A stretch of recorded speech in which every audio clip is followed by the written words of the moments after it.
على إبراهيم وعلى آل إبراهيم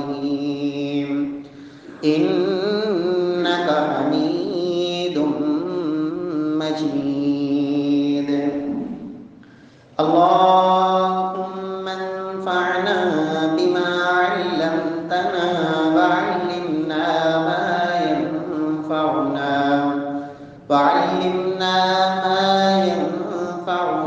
وزدنا علما. رب اشرح لي صدري ويسر لي أمري واحلل عقدة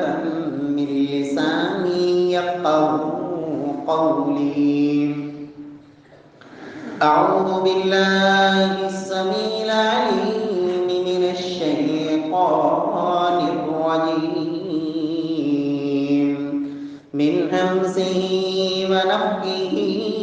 ونفسه. بسم الله الرحمن الرحيم. لقد كان لكم في رسول الله أسوة حسنة. فقال الله سبحانه وتعالى في مقام آخر: أولئك الذين يعلم الله ما في قلوبهم فأعرض عنهم وعظهم وقل لهم قولا ميسورا.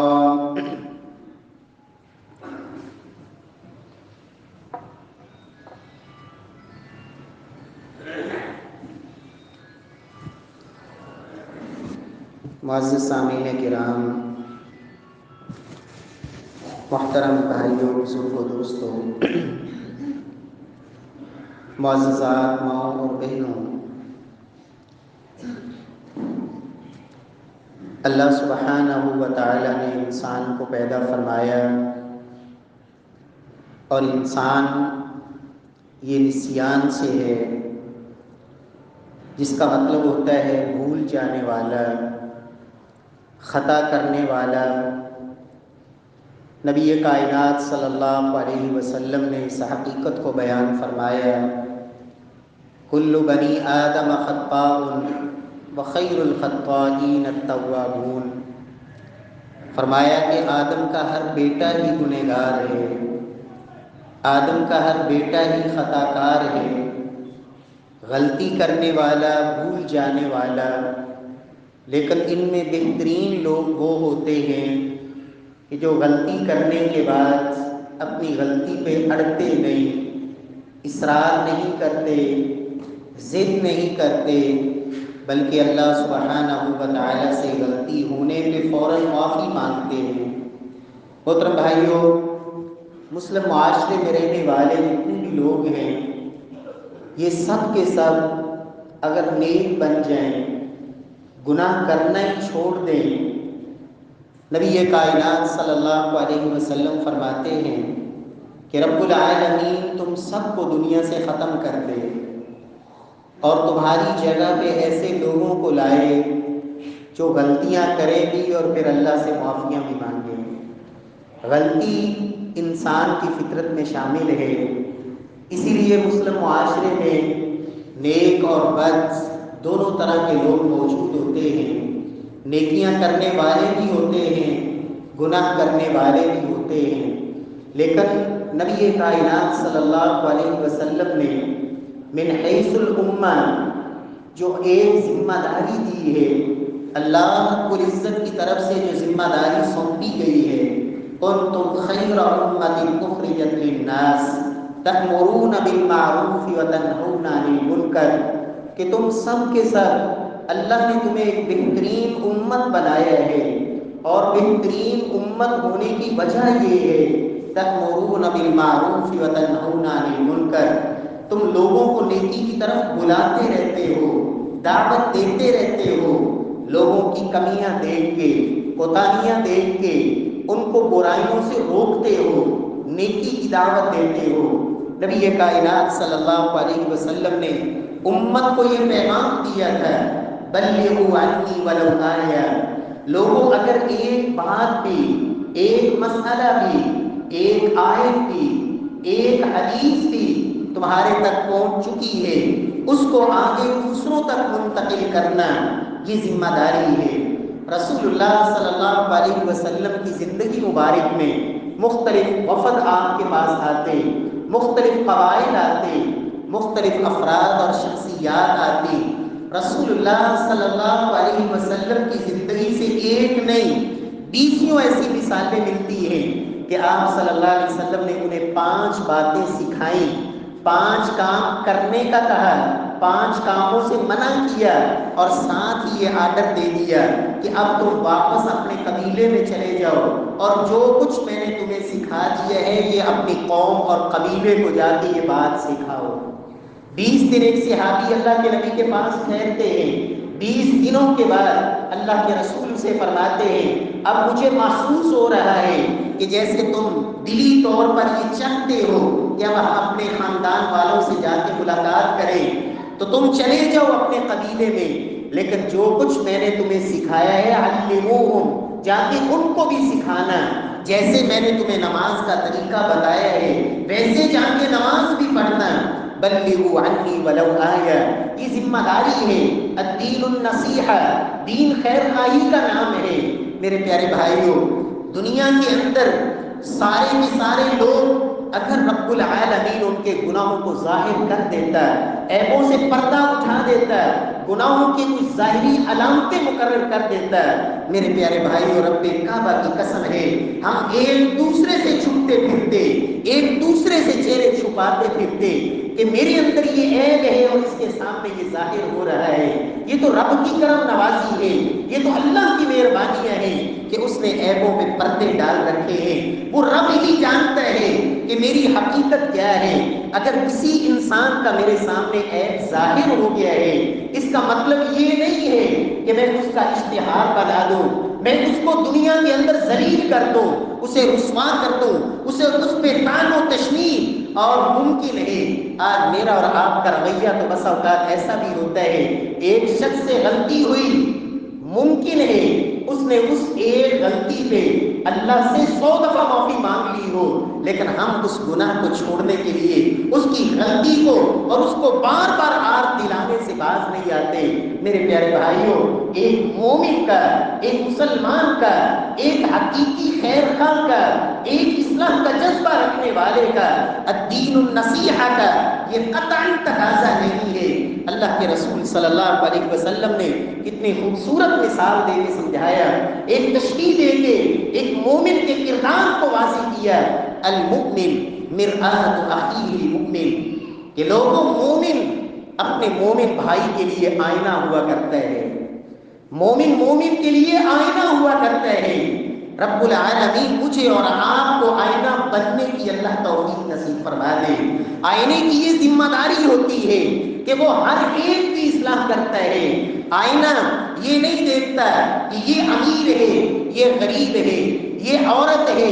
یہ مرد ہے، یہ رشتہ دار ہے، یہ بیگانہ ہے، یہ چھوٹا ہے، یہ بڑا ہے، یہ گورا ہے، یہ کالا ہے۔ آئینہ اپنی ذمہ داری نبھاتا رہتا ہے، جو بھی سامنے آئے گا وہ اس کو اس کا عیب ضرور دکھائے گا، اس کا چہرہ دکھائے گا، تمہارا چہرہ ایسا ہے، اس پہ فلاں جگہ پہ یہ عیب ہے، فلاں جگہ پہ یہ داغ ہے، اپنے چہرے سے اس داغ کو دھو لو، اس جگہ پہ صفائی کی تمہیں ضرورت ہے۔ آئینہ ہر ایک کی اصلاح کرتا ہے۔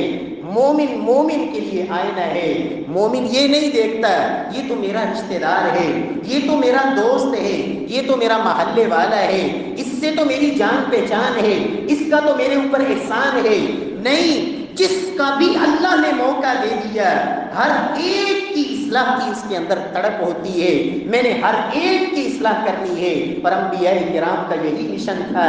کہ رب العالمین نے ان کی یہ ذمہ داری لگائی اور ان کے اندر یہ تڑپ تھی۔ دعوت قومی لیلا و نہارا، جناب نوح علیہ السلام، دعوت قومی لیلا و نہارا، دن اور رات، نہ دن چھوڑا نہ رات چھوڑی، نہ دن نہ رات، جب بھی رب نے موقع دیا کہا میں نے اپنی قوم کو دعوت دی۔ رب العالمین توفیق نصیب فرمائے۔ ہر ایک کی اصلاح کا جذبہ ہونا چاہیے، اور آئینے کے اندر یہ خوبی بھی ہے کہ آئینہ یہ نہیں دیکھتا کہ اب میں الماری میں پڑا ہوں تو یہاں تو میں کسی کی اصلاح کر دوں، اب مجھے باہر نکال کے رکھ دیا گیا ہے، اب تو میری ڈیوٹی ختم ہو گئی۔ آئینہ ہر جگہ اپنا کام جاری رکھتا ہے، جگہ کوئی بھی ہو، آئینہ ہر وقت اپنی اور ہر جگہ پہ اپنی ذمہ داری کو ادا کرتا ہے۔ مومن اس کا یہ مزاج ہونا چاہیے، وہ اللہ کے گھر میں بیٹھا ہے یا اپنی دکان پہ بیٹھا ہے یا گاڑی کے اندر ہے یا کہیں سفر کے اندر ہے، کہیں بازار کے اندر ہے، اپنے دوستوں میں بیٹھا ہے یا کہیں بھی اس کو موقع ملتا ہے، جس جگہ پہ بھی ہے وہ اپنا مشن نہیں چھوڑتا، اپنا منہج نہیں چھوڑتا، دوسروں کے رنگ میں نہیں رنگا جاتا بلکہ اپنا رنگ ان کے اوپر چڑھانے کی کوشش کرتا ہے۔ ہر جگہ وہ اصلاح کی کوشش کرتا ہے اور اپنی ذمہ داری نبھاتا ہے۔ المؤمن مرآۃ اخیہ المؤمن، مومن مومن کے لیے آئینہ ہے۔ اور آئینے کے اندر تیسری خوبی یہ بھی ہوا کرتی ہے کہ آئینہ جتنا عیب دیکھتا ہے وہ اتنا ہی دکھاتا ہے، اس کے اندر مبالغہ آرائی نہیں کرتا، بڑھا چڑھا کے نہیں بیان کرتا کہ عیب تو ایک تھا اس کو 100 بنا کے دکھائے، عیب تو ایک تھا اس کو کئی ہزار گنا بڑھا کے دکھائے۔ آئینے کے اندر یہ وصف نہیں ہوتا۔ مومن کا کردار بھی یہ ہونا چاہیے جتنی غلطی دیکھی ہے اتنی ہی اسے بتائے، اس کے اندر مبالغہ کر کے بڑھا چڑھا کے کہ کہیں اس کے اوپر زیادتی نہیں، جتنا عیب دیکھا ہے اتنا ہی بتاتا ہے۔ اور آئینے کے اندر یہ بھی خوبی ہوا کرتی ہے کہ جس کا عیب ہوتا ہے وہ اسی کو بتاتا ہے، وہ دوسروں کے سامنے اس کا عیب ذکر نہیں کرتا۔ مومن کا یہ کردار ہونا چاہیے، غلطی تو میری ہے اور آپ کسی تیسرے بندے کے سامنے جا کے بیان کریں، یہ مومن کا کردار نہیں ہوتا۔ غیبت اسے ہی کہتے ہیں۔ نبی کائنات صلی اللہ علیہ وسلم نے فرمایا تھا، میں نے معراج کے موقع پہ کچھ ایسے لوگوں کو دیکھا جن کے تانبے کے ناخن اور اپنے جسموں کو نوچے جا رہے ہیں۔ پوچھا کون لوگ ہیں؟ کہا یہ وہ لوگ ہیں جو اپنے مومن بھائیوں کا گوشت کھایا کرتے تھے، آج رب نے اس عذاب میں مبتلا کر رکھا ہے۔ پیارے بھائیوں، مومن کا کردار یہ ہوتا ہے جس کی غلطی ہوتی ہے وہ اسے ہی بتاتا ہے، دوسروں کے سامنے اس کا جا کے نہ تو اظہار کرتا ہے، نہ تذکرہ کرتا ہے، نہ اسے ذلیل و رسوا کرنے کی کوشش کرتا ہے۔ اور آئینے کے اندر ایک وصف یہ بھی ہوتا ہے کہ جب کوئی انسان اپنی اصلاح کر کے اس کے سامنے جاتا ہے تو وہ اس کے ماضی کو اس کے سامنے نہیں رکھتا ہے کہ اب تو چہرہ دھو کے آگے، اب تو داغ اتار کے آگے، اپنا کل تو دیکھو، اپنا پرسوں تو دیکھو، آج سے پہلے تم کس حیثیت میں تھے، بڑی نمازیں پڑھنے لگ گئے ہو، اب بڑے لمبے لمبے سجدے کرتے ہو، ہمیں پتہ ہے تمہاری ان نمازوں کا، کل تم کیا تھے۔ آئینے کا یہ کردار نہیں ہوتا، اس کے ماضی کو یاد دلا کے اسے آر نہیں دلاتا، اسے رسوا نہیں کرتا۔ المؤمن مرآۃ اخیہ المؤمن۔ اور آئینے کا کردار یہ بھی ہوا کرتا ہے کہ آئینہ اگر اسے تکلیف دی جائے تو آئینہ اس پہ صبر بھی کرتا ہے۔ نبی کائنات صلی اللہ علیہ وسلم نے یہ تشبیہ دے کے سمجھایا کہ اگر آئینے نے آپ کی اصلاح کی اور آپ کو غصہ آیا، دیوار پہ مارا، ٹکڑے ٹکڑے کر دیے، کوئی ایک چھوٹا سا اس کا ٹکڑا اٹھا کے بھی دیکھیں گے وہ اپنا مشن پھر بھی جاری رکھے گا کہ میرا کام یہ تھا، میرا منہج یہ تھا، تکلیف تو نے جتنی مرضی دے دی ہے، میں نے تیری اصلاح کرنی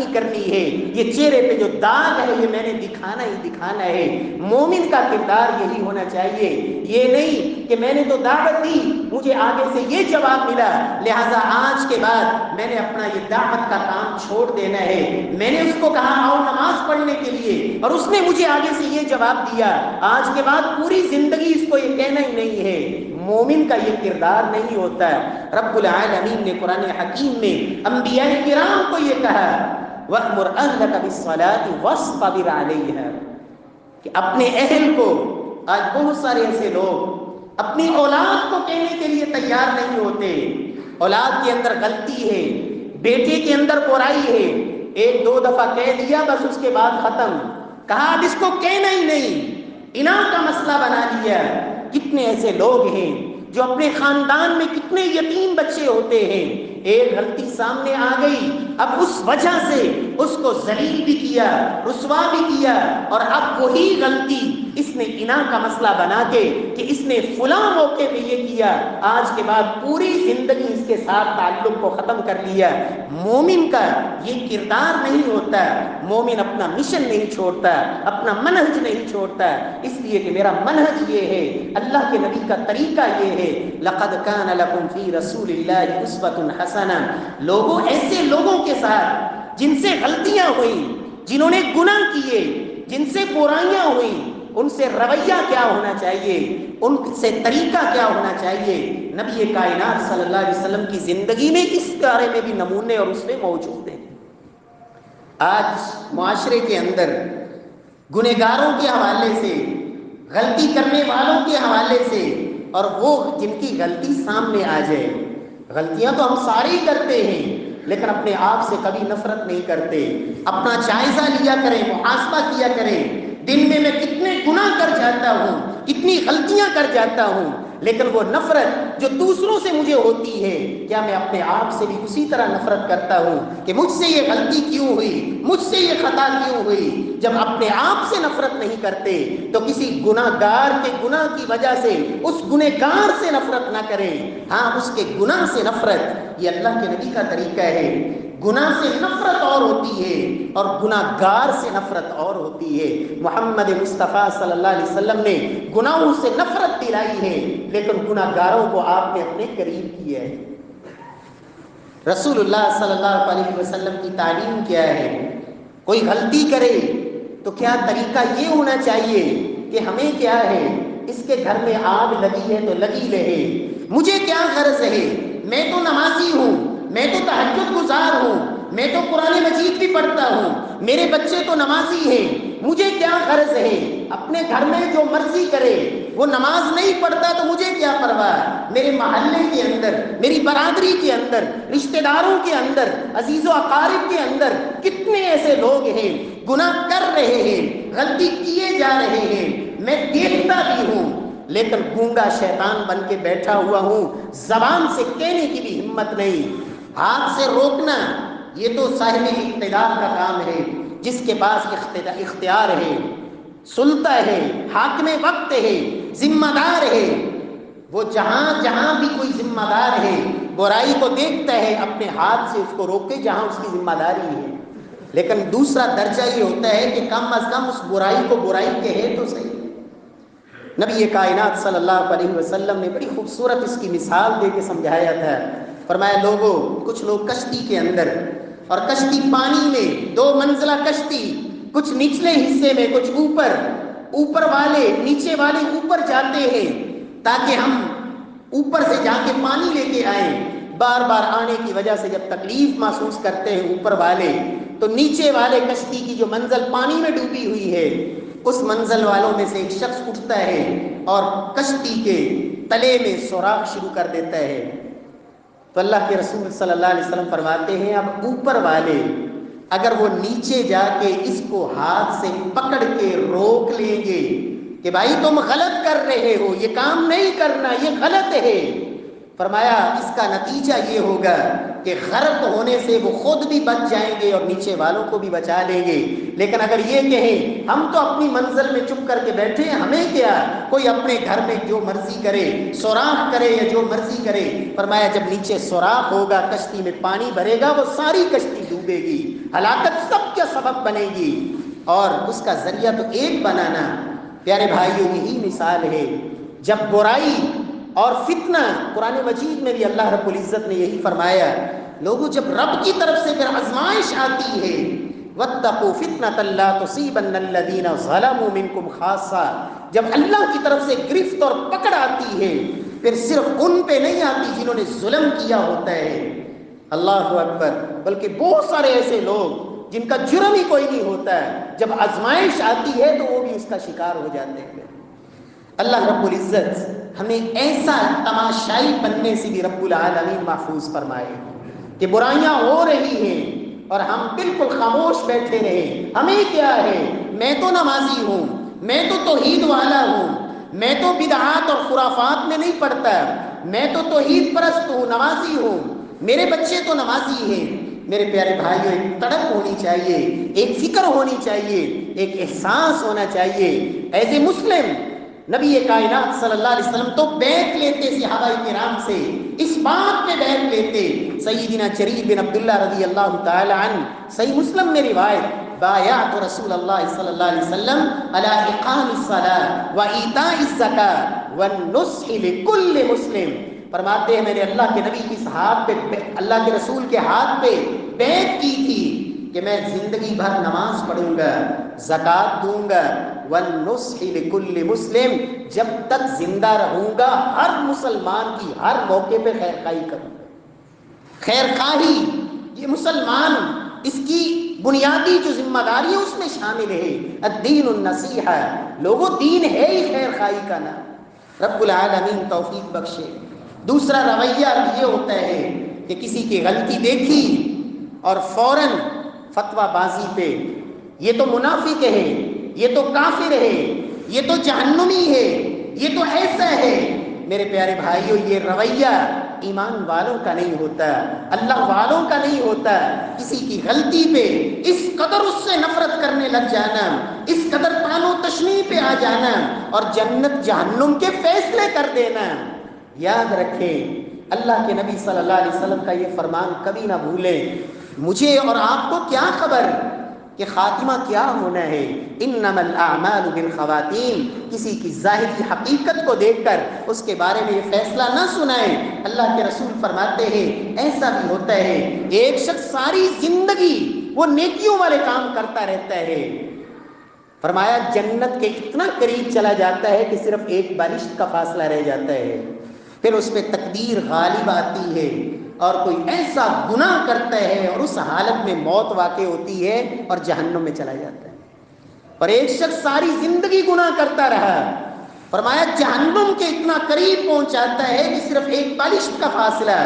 پھر تقدیر غالب آتی ہے اور اللہ اس کو توبہ کی توفیق دے دیتے ہیں۔ پوری زندگی کے گناہ اللہ نیکیوں میں تبدیل کر دیتے ہیں اور رب العالمین سے جنت کا وارث بنا دیتے ہیں۔ میں اور آپ کسی کی نیکی دیکھ کر، کسی کے گناہ دیکھ کر، کسی کی ظاہری برائی دیکھ کر اس قدر اپنے آپ سے باہر ہو جائیں کہ اس کو پر جنت اور جہنم کے فیصلے کرنے لگ جائیں، میرے پیارے بھائیوں یہ اہل ایمان کا یہ نبوی طریقہ نہیں ہے، اللہ کے رسول کا یہ منہج نہیں ہے۔ رسول اللہ صلی اللہ علیہ وسلم نے صحابہ کرام کو ایک واقعہ سنایا، فرمایا میرے صحابہ بنی اسرائیل میں دو آدمی تھے، ایک بڑا ہی نیک تھا اور ایک انتہائی گنہگار، انتہائی برائیوں میں ڈوبا ہوا، اور یہ نیک اس برے انسان کو ہر وقت کہتا رہتا تھا، برائی سے منع کرتا رہتا تھا لیکن وہ باز نہیں آتا تھا۔ ایک دن اس نے اس کو برائی کرتے دیکھ لیا اپنی آنکھوں سے اور ساتھ ہی قسم اٹھا کے یہ کہہ دیا واللہ لا یغفر اللہ لک، اللہ کی قسم اللہ تجھے کبھی نہیں بخشے گا، اللہ کی قسم رب تجھے کبھی نہیں بخشے گا۔ نبی صلی اللہ علیہ وسلم فرماتے ہیں اللہ نے دونوں کو موت دے دی اور رب العالمین نے اسے جو نیکیاں کیا کرتا تھا اور قسم اٹھا کے یہ کہہ دیا کہ اللہ تجھے کبھی نہیں بخشے گا، رب العالمین نے فرمایا کہ میرے معاملے میں دخل اندازی دینے والا تو کون ہے؟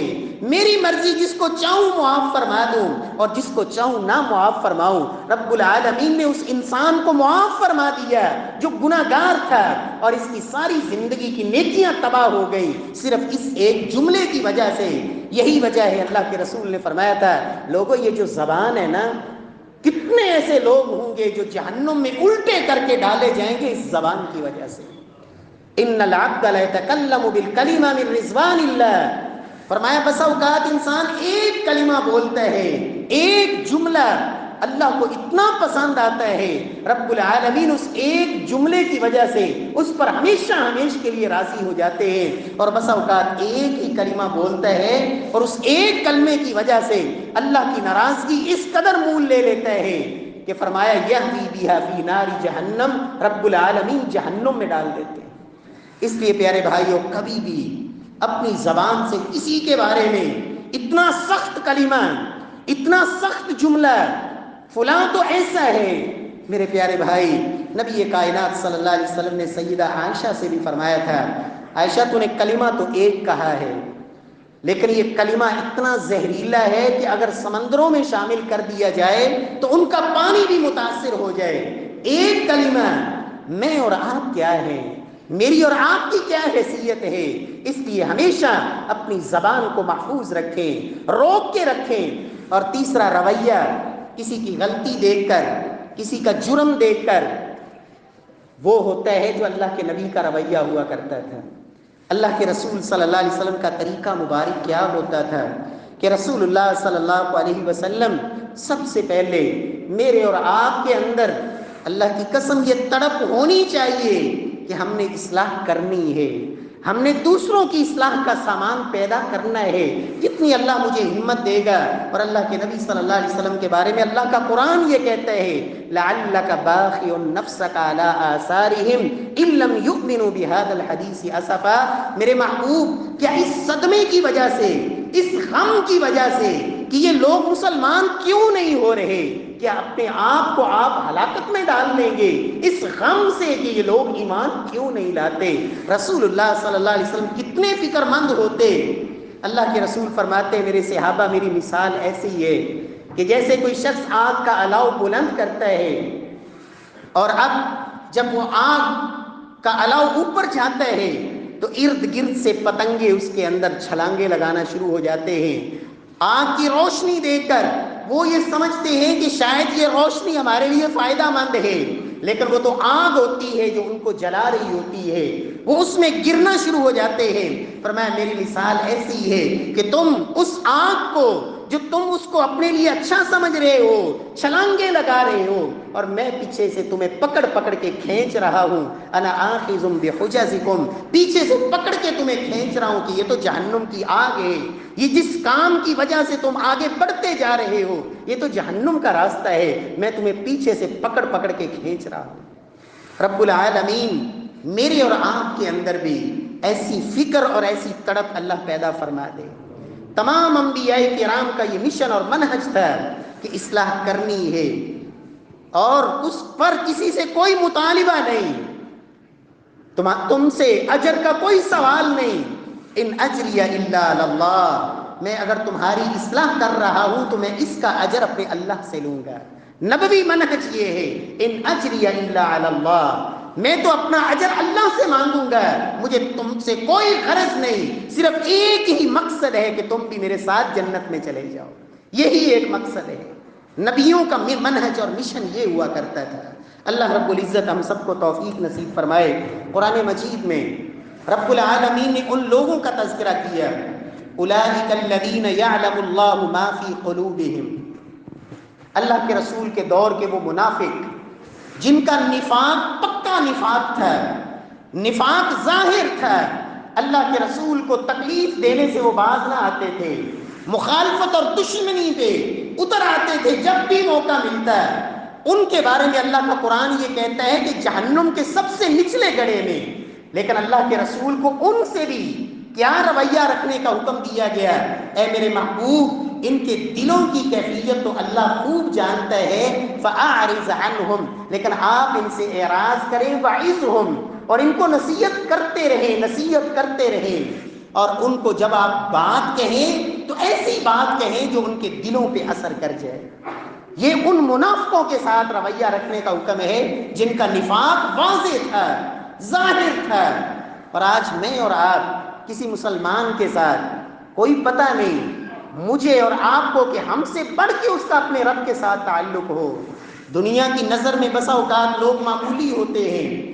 اللہ کے رسول صلی اللہ علیہ وسلم مسجد نبوی میں تشریف فرما تھے، ایک شخص آیا، اللہ کے رسول صلی اللہ علیہ وسلم فرماتے ہیں میرے صحابہ اس بارے میں کیا کہتے ہو؟ صحابہ کہتے ہیں یا رسول اللہ صلی اللہ علیہ وسلم من اشراف الناس، یہ تو بڑا لوگوں کی نظروں میں عظیم آدمی ہے، جہاں بھی یہ نکاح کا پیغام بھجوا دے کوئی رشتہ نہیں ٹھکرائے گا، جہاں بھی بات کرے سارے لوگ اس کی بات کو سنیں گے، جہاں کہیں سفارش کر دے اتنا یہ لوگوں کے ہاں معزز انسان ہے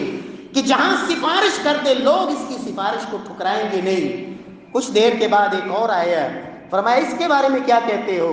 کہا یا رسول اللہ صلی اللہ علیہ وسلم یہ تو عام سا آدمی ہے، کہیں بات کرے لوگ اس کی بات سننے کے لیے تیار نہیں ہوں گے، کہیں نکاح کا پیغام بھجوائے کوئی رشتہ دینے کے لیے تیار نہیں، کہیں سفارش کر دے لوگ اس کی سفارش ماننے کے لیے تیار نہیں ہوں گے۔ اللہ کے رسول فرماتے ہیں صلی اللہ علیہ وسلم، میرے صحابہ جو پہلے آیا تھا اس جیسوں کی پوری زمین بھی بھر جائے تو رب العالمین کے ہاں اس ایک کے مقام اور مرتبے کو نہیں پہنچ سکتے۔ اللہ رب العزت کے ہاں کس کا کیا مقام ہے پیارے بھائیوں۔ اس لیے اللہ تعالیٰ نے قرآن حکیم میں بھی فرمایا فَلَا تُزَكُّوا أَنفُسَكُمْ هُوَ أَعْلَمُ بِمَنِ اتَّقَىٰ، اپنے منہ سے اپنی تعریفیں نہ کیا کرو، میں تو نمازی ہوں فلاں نماز نہیں پڑھتا، میرے بچے تو بڑے نیک ہیں، فلاں کی اولاد ایسی ہے، میرا بچہ تو یہ کام بھی کر گیا اور فلاں کی اولاد ایسے، فلاں ایسے، فلاں ایسے۔ اللہ کے رسول نے فرمایا تھا جو شخص یہ کہتا ہے نا ہلاک الناس، لوگ تباہ ہو رہے ہیں، لوگ برباد ہو رہے ہیں، فہو اہلکہم، ان میں سب سے بڑھ کے ہلاک ہونے والا یہی ہوتا ہے۔ رب العالمین ہمیں ایسے جملوں سے اللہ محفوظ فرمائے۔ پیارے بھائیوں، نبی کائنات صلی اللہ علیہ وسلم نے کبھی بھی ایسا رویہ اختیار نہیں فرمایا کہ جس میں شیطان کی رضامندی ہو۔ جب میں اور آپ کسی کے گناہ کو دیکھ کر اس پر لعنت کریں گے یا اس کو ذلیل کرنے کی کوشش کریں گے، شیطان بھی تو یہی چاہتا ہے کہ مسلمان ذلیل ہوں، ہم تو شیطان کے معاون بن گئے۔ رسول اللہ صلی اللہ علیہ وسلم کے سامنے ایک شخص کو لایا گیا جس نے نشہ کیا تھا، آپ نے اس پر کوڑے لگوائے اور جب اس کو سزا مل گئی وہ جانے لگا تو ایک صحابی نے یہ لفظ بول دیے کہ اللہ اس کو ذلیل کرے۔ رسول اللہ صلی اللہ علیہ وسلم فرماتے ہیں لا تکونوا عون الشیطان علی اخیکم، میرے صحابہ اپنے بھائی کے خلاف شیطان کے مددگار نہ بنو، شیطان کے مددگار نہ بنو اپنے بھائی کے خلاف، بلکہ اس کے لیے تم دعا کرو اللہم اغفر لہ اللہم ارحم، اے اللہ ہمارے اس بھائی سے جرم ہو گیا، غلطی ہو گئی، اے اللہ اس کی مغفرت فرما دے، اسے معاف فرما دے، اس کے اوپر اپنی رحمتوں کا نزول فرما دے۔ ایک صحابی جس کا نام عبداللہ تھا، لقب حمار، سیدنا عمر بیان کرتے ہیں اللہ کے رسول کے پاس آتے، آپ کو ہنساتے بھی، آپ سے مزاح بھی کرتے، خوش طبی بھی کرتے، اللہ کے رسول بھی اس سے مزاح کرتے، اور ایک دفعہ اس نے شراب بھی پی لی۔ اللہ کے رسول صلی اللہ علیہ وسلم کے پاس لایا گیا، آپ نے اسے سزا دینے کا کہا، جب سزا دی گئی تو ایک شخص نے کہہ دیا اللہ اس کے اوپر لعنت کرے۔ رسول اللہ صلی اللہ علیہ وسلم نے فرمایا لا تلعنوہ، میرے صحابہ اس پہ لعنت نہ کرو، انہ یحب اللہ ورسولہ، یہ تو اللہ اور اس کے رسول سے محبت کرتا ہے، تم اس کے اوپر لعنت نہ کرو۔ ہاں جرم سے نفرت الگ بات ہے۔ اللہ کے رسول نے شراب 10 انسانوں کے شراب کے حوالے سے فرمایا شراب پینے والا بھی لعنتی، جو پلانے والا بھی لعنتی، جس کے لیے بنایا گیا وہ بھی لعنتی، خریدنے والا بھی لعنتی، اٹھا کے لے جانے والا بھی لعنتی۔ یہ لعنت آپ نے کیوں کی؟ شراب سے نفرت دلانے کے لیے، تاکہ کہ اتنا بڑا جرم ہے کہ اس وجہ سے انسان کے اوپر لعنتیں پڑتی ہیں، لیکن جس نے عملاً یہ کام کیا اس پر لعنت کرنے سے متعین طور پہ آپ نے منع فرما دی۔ اللہ رب العزت ہمیں بھی محفوظ فرمائے۔ پیارے بھائیوں، نبی کائنات صلی اللہ علیہ وسلم کا رویہ صرف مسلمانوں کے ساتھ ہی نہیں، کافروں کے ساتھ بھی اتنا خوبصورت انداز، جس نے اسلام قبول ہی نہیں کیا کافر ہے، اور رویہ کیا ہے؟ اللہ کے رسول صلی اللہ علیہ وسلم پوچھتے ہیں ثمامہ بن اسال رضی اللہ عنہ، مسجد نبوی میں بندے ہوئے، ابھی اس وقت مسلمان نہیں ہوئے تھے، تو اللہ کے رسول صلی اللہ علیہ وسلم 3 دن تک پوچھتے رہے ثمامہ کیسے ہو؟ تو جواب اتنا سخت، کہا اگر احسان کرو گے تو بدلہ چکاؤں گا، لیکن اگر قتل کرو گے تو میرا بدلہ لینے والے موجود ہیں۔ رسول اللہ صلی اللہ علیہ وسلم فرماتے ہیں میرے صحابہ اس کو کھلاؤ بھی، اس کو پلاؤ بھی، اس کی خدمت بھی کرو، اور 3 دن کے بعد آپ نے کہا اس کو چھوڑ دو۔ گئے غسل کر کے واپس آ گئے اور آ کے کہتے ہیں اللہ کے رسول صلی اللہ علیہ وسلم اللہ کی قسم روئے زمین پر آپ کے چہرے سے برا چہرہ مجھے نعوذ باللہ کوئی نظر نہیں آتا تھا، لیکن اب آپ کے چہرے سے خوبصورت چہرہ مجھے روئے زمین پہ کوئی اور دوسرا نہیں دکھتا، آپ کے دین سے برا دین میری نظروں میں کوئی نہیں تھا،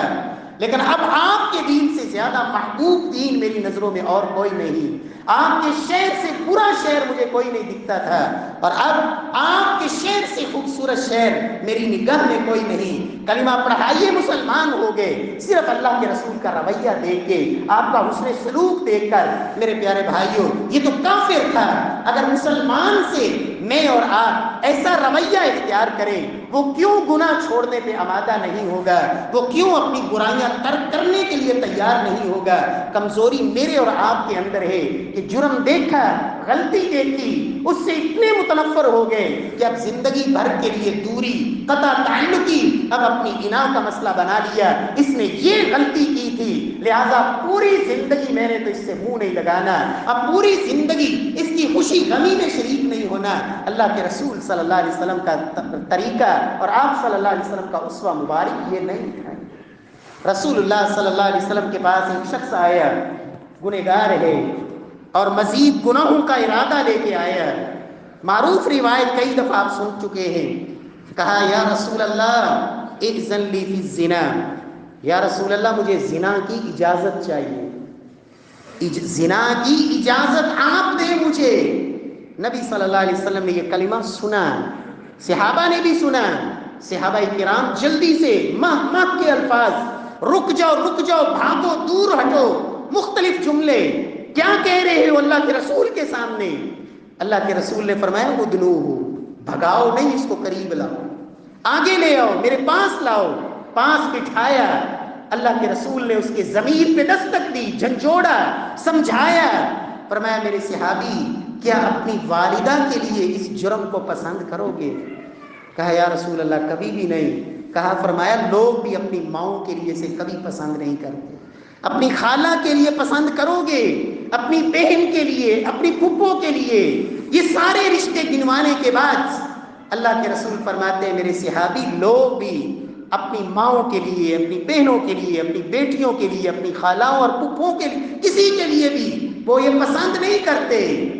اور ساتھ اللہ کے رسول نے اس کے کندھے پہ ہاتھ رکھ کے 3 دعائیں دی۔ میرے پیارے بھائیوں، میں اور آپ، کیا میں اور آپ بھی غلطی کرنے والا، گناہ کرنے والا، اس سے یہی طریقہ اختیار کرتے ہیں، اس کو اپنے قریب کرنے کی کوشش کرتے ہیں، یا اسے دور اور کرتے ہیں؟ اس کے لیے کبھی دعا کی ہو کہ یا اللہ یہ میرا بھائی گناہ میں ڈوبا ہوا ہے، غلطی میں ہے، بھٹکا ہوا ہے، یا اللہ اسے ہدایت نصیب فرما دے، اے اللہ اس کی اصلاح فرما دے، اللہم طہر قلبہ وحسن فرجہ واغفر ذنبہ۔ اللہ کے رسول نے فرمایا اے اللہ اس کے دل کو پاک کر دے، اس کے گناہوں کو بخش دے، اے اللہ اس کی شرمگاہ اور اس کی عزتوں کی اللہ تو حفاظت فرما۔ صحابہ بیان کرتے ہیں اس کے بعد پوری زندگی یہ نوجوان کبھی غیر محرم عورت کی طرف نظر اٹھا کے دیکھا بھی نہیں کرتا تھا۔ اللہ رب العزت مجھے اور آپ کو بھی توفیق نصیب فرمائے۔ پیارے بھائیوں، ہمارے ماضی قریب کے اندر علماء ایسے اللہ نے پیدا کیے جو گزرے اور انہوں نے نمونے چھوڑے۔ فاتح قادیان شیخ الاسلام مولانا ثناء اللہ امرسری رحمت اللہ علیہ قادیانیت کے خلاف ایک ننگی تلوار تھے، اللہ نے بڑا کام لیا ان سے۔ ایک شخص ان کو کہیں ملا، اکیلا پا کے اس نے سر کے اوپر وار کیا، سر کے اوپر اتنی زور کی کچھ چیزیں ماری کہ ان کا سر پھٹ گیا اور لہو لہان ہو گئے۔ لوگوں نے پکڑ لیا، مجرم اس کو جیل میں ڈال دیا گیا، گرفتار ہو گیا۔ مولانا ثناء اللہ امرسری رحمت اللہ علیہ کو پتہ چلا کہ یہ جو شخص جس نے مجھے مارا تھا یہ گھر میں کمانے والا اکیلا تھا، اس کے بچے چھوٹے چھوٹے ہیں اور بیوی ایک۔ تو مولانا ثناء اللہ امرسری جتنی دیر وہ جیل میں رہا اس کے گھر اپنی تنخواہ اور اپنے پیسوں سے اس کے گھر خرچہ بھجواتے رہے، اور پھر اسے معاف کر دیا۔ کہا میں نے تجھے اللہ کے لیے معاف کر دیا۔ نتیجہ کیا نکلا؟ وہی شخص جو قادیانیت کی محبت میں حملہ آور ہوا تھا پوری زندگی کے لیے محمد مصطفیٰ کا بھی غلام بنا، سچا غلام۔ اور مولانا ثناء اللہ امرسری کی بھی زندگی بھر خادم رہا کہ میں نے اپنے آپ کو آپ کا غلام بنا دیا، آپ نے میرے ساتھ یہ رویہ اختیار کیا۔ اور جیل کے اندر تھا جب میں اپنوں نے چھوڑ دیا اور آپ میرے گھر میں خرچہ پہنچاتے رہے۔ میرے پیارے بھائیوں، گناہ سے نفرت ضرور ہونی چاہیے، لیکن گنہگار سے اس وجہ سے نفرت کہ وہ اور گناہوں میں ڈوبتا چلا جائے اور دور سے دور تر ہوتا چلا جائے کہ اپنوں نے تو چھوڑ ہی دیا ہے، اب میں کہیں اور ہی جاتا ہوں، جب یہ لوگ مجھے نہیں سنبھالتے، یہ بات کرنے کے لیے تیار نہیں، تو پھر میں دوسرا راستہ تو خوب اختیار کروں۔ پیارے بھائیوں، رب العالمین مجھے اور آپ کو بھی توفیق نصیب فرمائے، جو اللہ کے گھر میں آئے ہیں ان سے محبت کریں، ان سے اچھا سلوک کریں، اگر کوئی غلطی ہو جائے اللہ کے لیے درگزر کریں، معاف کریں، اصلاح کا پہلو پیش کریں۔ کئی نمازی بھی ایسے ہوتے ہیں، بڑے جذباتی، بڑے جلدی غصے میں آنے والے۔ مولانا ابو البرکات گجرانوالہ کے شیخ الحدیث تھے، طلباء بھی وہاں ادارے میں ہوتے تھے۔ تو ایک بچہ جب نماز کے بعد اٹھ کے جانے لگا، طالب علم، تو ایک نمازی کو پاؤں لگ گیا، تو بزرگ غصے میں آ گئے کہ حضرت نے یہاں گھنڈے پال رکھے ہیں، یہ طالب علم نہیں، یہ گھنڈے ہیں، اور اتنی اونچی اونچی گالیاں اور برا بھلا۔ تو شیخ الحدیث مولانا ابو البرکات رحمہ اللہ آئے اور کیا کہ کہا، حضرت وہ طالب علم ہے اور میرا بیٹا ہے، اس کی طرف سے میں آپ سے معافی مانگتا ہوں، آپ مجھے معاف کر دیں۔ وہ غصے میں تھے، ناراض ہو کے چلے گئے، 3 دن تک مسجد میں نہ آئے۔ مولانا صاحب کو پتہ چلا، گھر چلے گئے، کہا حضرت آپ نماز کے لیے نہیں آتے، اگر اس وجہ سے آپ ناراض ہیں میں پھر آپ کی سے معافی مانگتا ہوں، آپ مجھے معاف کر دیں اللہ کے لیے اور مسجد میں آنا شروع ہو جائیں۔ وہ شخص پسینے میں ڈوب گیا شرم سے کہ میرا کیا رویہ تھا اور ان کا کیا سلوک ہے۔ رب العالمین ہمیں صحیح معنوں میں محمد مصطفیٰ کا اللہ وارث بنائے صلی اللہ علیہ وسلم، اپنے مزاج میں نرمی پیدا کرے، اپنے مزاج کو بدلے۔ اللہ کے رسول صلی اللہ علیہ وسلم کو رب العالمین نے فرما دیا، اے میرے محبوب آپ نرم دل ہیں، تو یہ لوگ آپ کے ارد گرد بیٹھے ہوئے ہیں، اگر آپ سخت مزاج ہوتے تو یہ لوگ آپ سے بھاگ جاتے۔ محمد مصطفیٰ کو رب العالمین نے یہ کہہ دیا، جب میں اور آپ اپنا رویہ نہیں بدلیں گے، اپنے اخلاق کو اچھا نہیں کریں گے، لوگوں کی غلطیوں پہ درگزر نہیں کریں گے، اصلاح کی اس میں کوئی راہ نہیں نکالیں گے، میرے پیارے بھائیوں، پھر لوگ دور سے دور تر ہوتے چلے جائیں گے۔ رب العالمین میری بھی اصلاح فرمائے، آپ بھائیوں کی بھی اصلاح فرمائے، اور اللہ کے رسول صلی اللہ علیہ وسلم کا جو دوسروں کی اصلاح میں جو اسوہ اور نمونہ اور طریقہ تھا، رب العالمین ہمیں وہ اختیار کرنے کی توفیق بخشے۔ واقول قولی ھذا وآخر دعوانا الحمد للہ رب العالمین۔